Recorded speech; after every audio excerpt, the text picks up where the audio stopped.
اعوذ باللہ من الشیطان الرجیم، بسم اللہ الرحمن الرحیم۔ رمضان المبارک کے 15ویں روزے کے اذکار و تسبیحات۔ بعد از نماز فجر سورہ فتح 3 مرتبہ پڑھیں۔ بعد از نماز ظہر صلاۃ الحاجت 4 رکعت نفل 1 مرتبہ پڑھیں۔ بعد از نماز عصر درود پاک 55 مرتبہ پڑھیں۔ اللہم صلی علی سیدنا محمد النبی الامی وعلی آلہ وصحابہ وبارک وسلم۔ بعد از نماز مغرب دعائے کرب و پریشانی 17 مرتبہ پڑھیں۔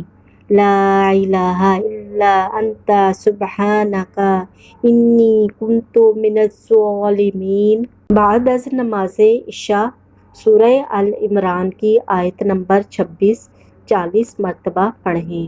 بسم اللہ الرحمن الرحیم۔ قل اللہم مالک الملک تؤتی الملک من تشاء وتنزع الملک ممن تشاء وتعز من تشاء وتذل من تشاء بیدک الخیر انک علی کل شیء قدیر۔ صدق اللہ العلی العظیم۔